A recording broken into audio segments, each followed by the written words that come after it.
before their EVA in the morning. They still haven't found any anorthosite, which is worrying them, because now they only have one more EVA to do it. And if we don't find it, the whole world is going to look on it as a mission failure. We have to do it, we really do. So, in they go, sleep, worrying, and then they get out again. They drive the rover to only their second or third station, and they get out and do all their geographical surveys of this particular station that they're at. And then Dave Scott is walking around at one of these rocks that they're surveying, and he suddenly looks at this rock, and with his geology training, this rock that you or I would just kick with our boot and walk past and never think anything of it, but Dave Scott, geologist pilot, knew that there was something special about this rock because of the twinting, the way the light hit it, its particular colour. And he said, he got out his sample return, picked it up, and he said, "Guess what we just found? Guess what we just found? I think we found some anorthosite." So sample number 15415. Today we call it the Genesis Rock. And with that, we suddenly knew pretty much everything about how the moon came to be.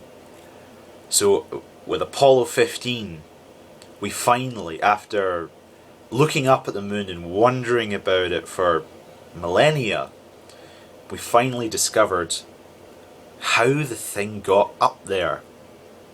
So Irwin and Scott and all of NASA were elated that we had finally found this little pebble that is the whole reason why we went to the moon. So their final EVA, they could just enjoy the science of it without the stresses of having to wonder whether or not the world would look on their mission as a success or not. They've done it. Really, really good. And as they start packing up and heading home, they park the lunar rover, and with the camera on the rover, each lunar rover had a TV camera that was controlled from the ground, from mission control. And they park this thing up where it still rests today. And as Jim Irwin went up the ladder, Dave Scott takes time to do a live television broadcast to the whole world, and it's one of the most famous moments in NASA history, because out of a patch on his leg he takes out a feather, appropriately a falcon feather for their lunar module Falcon, which was right behind him. And then he took his geology hammer, which he had in his hand, and in front of the camera he said, "I guess one of the reasons we got here today was because of a gentleman named Galileo a long time ago, who made some rather interesting discoveries about falling objects and gravity fields. And he said that if I drop these two with no air resistance, the hammer and the feather should hit the ground at the same time. So where better to confirm his findings than on the moon?" So he took the two and dropped them, and they both hit the ground at the same instant. And he said, "Well, how about that?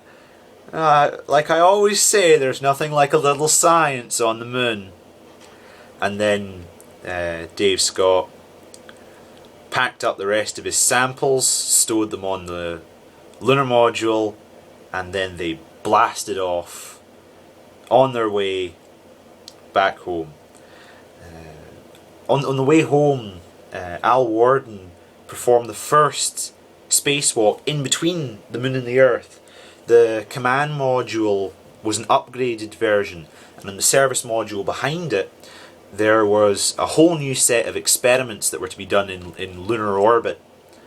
that used cassettes, and Al Worden had to go on a spacewalk to the back of the spaceship to retrieve these cassettes. So he's basically hanging on to this thing, being buffeted around on their way back to Earth,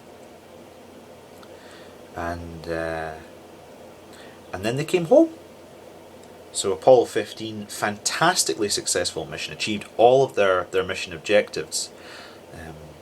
There was a little bit of a scandal when Apollo 15 came home, because they took with them a few books of stamps, postage stamps, that the crew would then were going to sell for their kids' tuition fees going to college.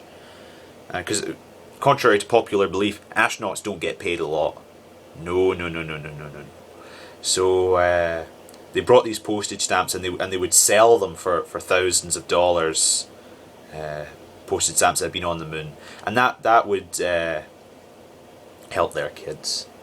But although it had been done on previous missions, NASA didn't want it to happen again. Didn't like it. So they made an example, unfortunately, of the Apollo 15 crew and banned them from flight status after they found this out. And none of them ever flew in space again. So it's a sad little end to Apollo 15, but somebody had to get the rap for it. But anyway, Apollo 15, beautifully successful mission, wonderful mission.